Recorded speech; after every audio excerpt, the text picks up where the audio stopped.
السلام عليكم ورحمة الله وبركاته. ازيكم يا حبايبي؟ عاملين ايه النهاردة؟ ان شاء الله نخزن مع بعض كده شوية فلفل الوان.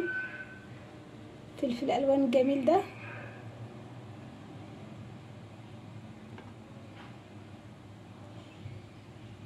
فلفل رومي بس احمر، شوف اللون تحفة.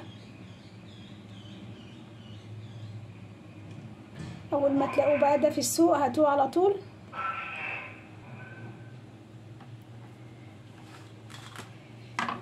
ده بقى فلفل رومي عادي، لو لقينا بقى في السوق حلو جدا، ارخص من الفلفل الالوان بكتير. في الفلفل الالوان الكيلو ب45 جنيه، لكن الفلفل الرومي ده ب10 جنيه، وتقيل وتخين بالظبط، تخين زيه زي الفلفل الالوان. لو لقيناه حلو جدا نجيبه بقى، ما نترددش نجيبه ونخزنه كده. فلفل الوان انا ما لقيتش غير الكميه دي بس للاسف، يعني كان في تاني بس كان يعني بقى طائق في حته ابتدت تبوظ كده يعني، فطبعا ايه ما جبتش غير الكميه دي. طبعا لو لقيت تاني كنت جبت، ولو لقيت تاني ان شاء الله ابقى اجيب تاني. فطبعا لو لقيناه قدامنا نجيبه كده حلو، ب10 جنيه الكيلو، حلو جدا. يعني انا جايبه دول الاحمر والاخضر، ده كيلو ب10 جنيه، والاتنين الاصفر دول ب10 جنيه، يعني دول ب10 ودول ب10. فكده عملنا فلفل الوان. زي ما قلت لكم الفلفل الالوان دلوقتي الكيلو ب45 جنيه.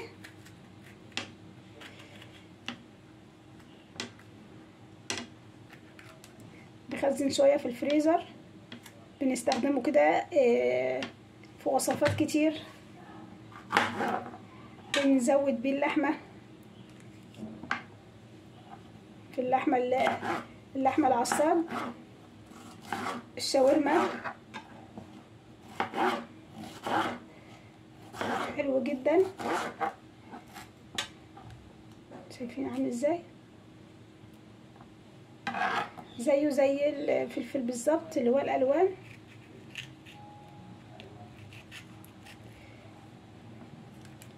يبقى حلو جدا في هريسة الشطة، هريسة الشطة باردة او هريسة الشطة حلوة، وفي نفس الوقت لو حابين نزودها شوية من الفلفل الحامي نضيف لها كم قرن فلفل حامي، تبقى هريسة شطة حارة بس تبقى معقولة يعني.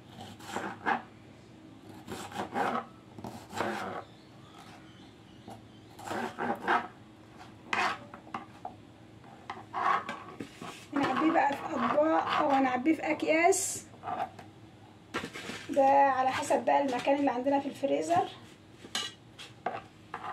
انا هوريكم طبق كده نرصه ازاي، بس انا هعبيه في الاكياس عشان ما عنديش مكان في الفريزر.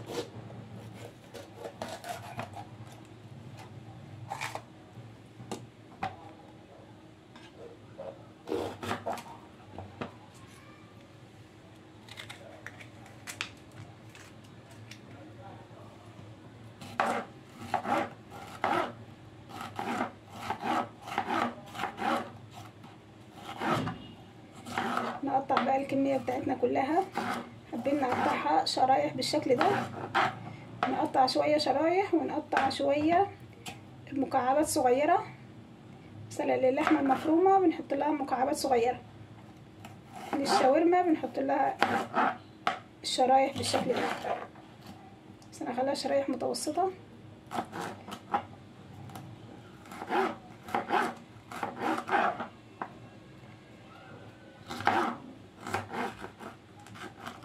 نقطع بقى كل الكمية بتاعتنا ونرجع نكمل مع بعض.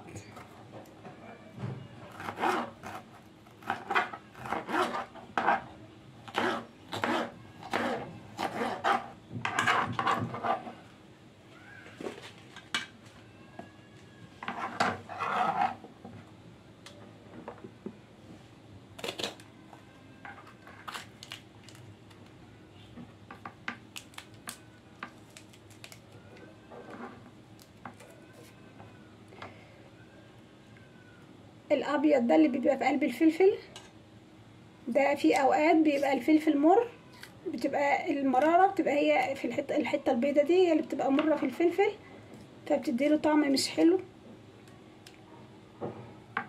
فنشيل الابيض اللي في قلب الفلفل ده.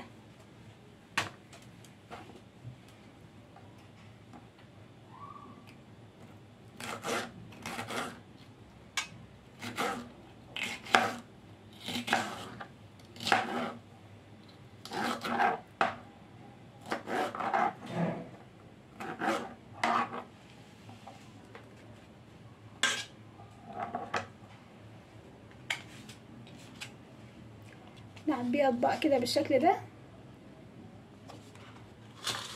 او نعبيها في الاكياس، نخلطه كله كده مع بعضه ونعبيه في الاكياس.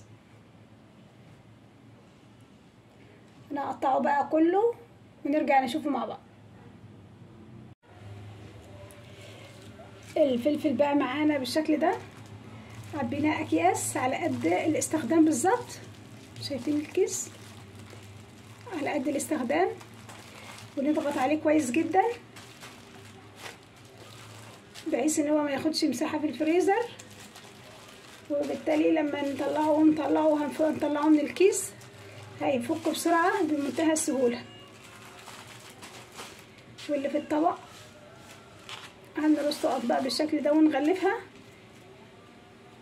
ويتبقى عندنا شويه من الفلفل الاحمر، طبعا الاصفر خلص والاخضر، فقلنا دول بقى نشيلهم في التلاجة ونجيب لهم فلفل حامي بكره ونعملهم هريسه شطه، لونهم جميل كده، نعملهم هريسه شطه. جربوا بقى تخزين الفلفل بتاعنا، تخزين الفلفل الالوان حلو جدا، يقعد معانا بقى طول السنه، نستخدمه بقى في وصفات كتير. لو عجبكم بقى الفيديو ما تنسوش اللايك والاشتراك في القناه، والسلام عليكم.